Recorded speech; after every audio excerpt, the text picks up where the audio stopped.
মহাসম্মেলনের সম্মানিত সভাপতি হযরত রামায়তুল্লাহ, বাংলাদেশের বিভিন্ন প্রান্ত থেকে আজকের মহাসম্মেলনে আগত প্রতিটি মুমিন মুসলমানকে আমার হৃদয় নিংড়ানো ভালোবাসা, শুভেচ্ছা এবং অভিনন্দন। সম্মানিত সুধী, দুটো বিষয় প্রথমে আসে। একদিকে বিতর্কিত নারী সংস্কার কমিশন করে আমাদের অনুভূতিতে আঘাত দেওয়া হচ্ছে, আরেকদিকে মানবিক করিডোরের সিদ্ধান্ত নিয়ে স্বাধীনতার উপর আঘাত দেওয়া হচ্ছে।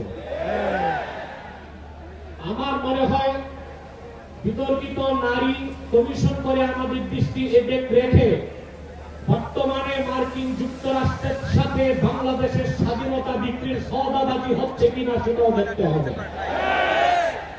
হেফাজতে ইসলাম বাংলাদেশ শুধু দাবি করবে না, সকল মাসলাকের মানুষের পূর্ণ সমর্থন হেফাজতের প্রতি আছে, কারণ হেফাজত হচ্ছে বাংলাদেশে সর্ববৃহৎ ইসলামী অরাজনৈতিক সংগঠন। আজ আমি এই জনতার পক্ষ থেকে, বাংলাদেশের কোটি কোটি মুসলমানের পক্ষ থেকে হেফাজতের সম্মানিত আমিরের কাছে বলবো, হেফাজত রাজনীতিতে যাবে না, কিন্তু রাজনীতি নিয়ন্ত্রণ করতে হবে। ৫৩ বছরের ইতিহাস আমাদের কলঙ্কিত। আলেম ওলামা, পীর মাশায়েখ আর মাদ্রাসা ছাত্রদের পবিত্র রক্তে পা রেখে তারা ক্ষমতায় যায়, আর ক্ষমতায় যে ইসলাম ও মুসলমানকে চ্যালেঞ্জ করে। এ সুযোগ আর দেওয়া হবে না। অনতি বিলম্বে বিতর্কিত নারী কমিশনের সমস্ত প্রস্তাব বাতিল করলেই হবে না। যে নারী নামের হিজড়াগুলো এই দুঃসাহস করেছে, গ্রেফতার করে তাদেরকে আইনের আওতায় আনতে হবে।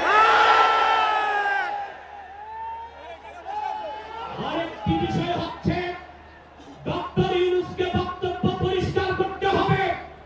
16 বছর ভারতীয় আধিপত্যবাদের বিরুদ্ধে আমরা রক্ত দিয়েছি।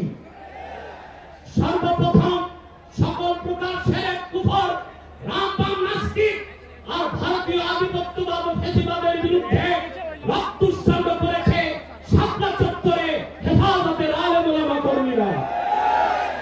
সেই আন্দোলনের আগ্নেয়গিরিতে 5ই আগস্ট ছাত্র জনতা আগুন ধরিয়েছে শুধু। অতএব আলেম ওলামাকে বাদ দিয়ে কোনো সিদ্ধান্ত মেনে নেওয়া হবে না। ডক্টর ইউনূস সাহেব